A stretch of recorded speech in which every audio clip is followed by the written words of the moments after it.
Tom Thumb.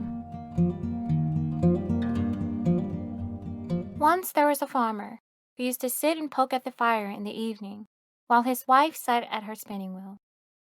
The farmer would sigh and say, "How sad is it that we have no children? Our house is so quiet while other people's houses are so noisy and cheerful." "Yes," said the wife, "if only we had a child." A year later, the woman gave birth to a little boy. He was strong and healthy, but he was no bigger than a thumb. His parents named him Tom Thumb. As Tom grew, he proved to be a very clever and intelligent lad. One day, when his father was going out to cut wood, he said, "I wish there was someone who could bring the cart out later." "I'll do it," said Tom. "But Tom," said his father, "how can you? You're too small to hold the reins." "Never mind," said Tom. "Have Mother harness the horse. Then I'll sit on the horse's ear and tell him which way to go." And so, Tom's mother harnessed the horse and put Tom in the horse's ear. Tom called out, "Giddy up!" and the horse started walking. Now it happened that as the horse in the cart turned the corner, a strange man was walking by and heard Tom calling out directions to the horse. "Look," he said to himself, "there goes a wagon, and the driver is calling to his horse, but the driver is nowhere to be seen." So the man followed the horse and the wagon to the place where Tom's father was chopping wood. When Tom spotted his father, he cried out, "Whoa, boy!" Then he told his father, "Look, father, here I am." Tom's father lifted his son down from the horse and set him on a stump. When the stranger saw this, he thought, "Look here, that little fella could be useful. I should take him to town and have him do little jobs for me." He went up to Tom's father and said, "See here, old man, how about letting that little man come to town with me?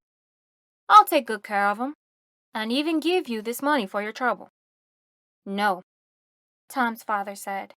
"He is the apple of my eye, and I will be too sad to see him go." Tom crept up onto his father's shoulder and whispered, "Go ahead, father.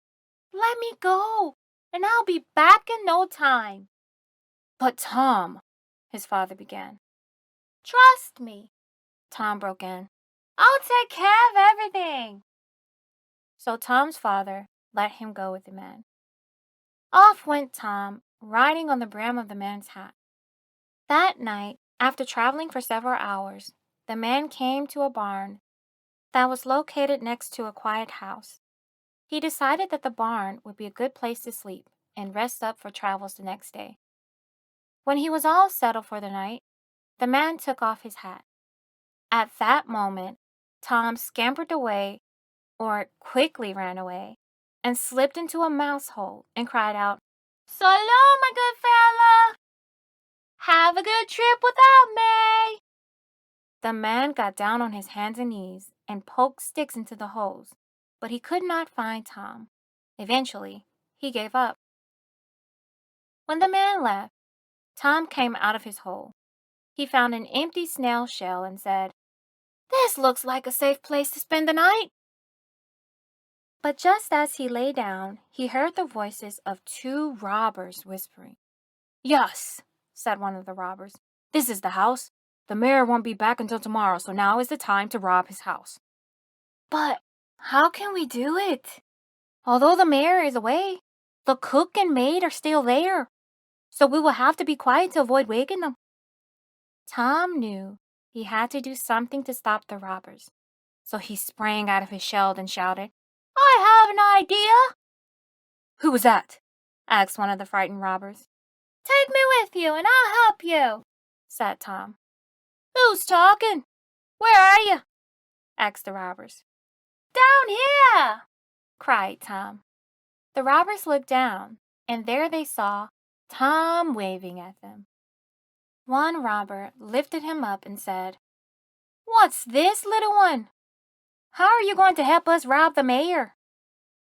"It will be easy," said Tom. "The mayor keeps his money behind iron bars, right?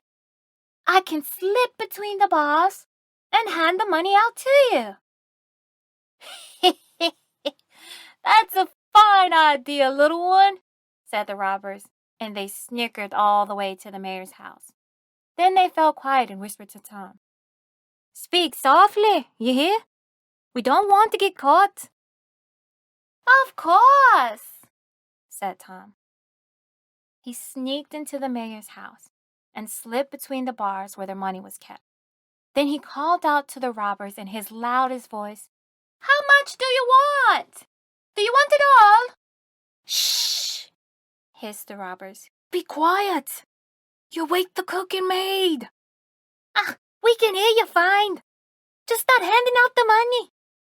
But Tom pretended not to hear them, and once again he shouted, "What's that you say? You want to take all the money? I'll give you everything. Just hold out your hands." All of the commotion woke the cook and the maid, and they came running to see what all the noise was about. When they burst in, the robbers ran away. Tom slipped away to the barn. All of the excitement had made him sleepy, so he went to sleep on a big pile of hay. The next morning, the maid came to the barn and pitched a large bundle of hay with Tom sleeping in it. The cow ate up the hay, and poor Tom slid down into the cow's stomach. "Goodness me," Tom said sleepily. "Somebody forgot to put windows in this house." Suddenly, splish! Something wet and heavy fell on Tom's head.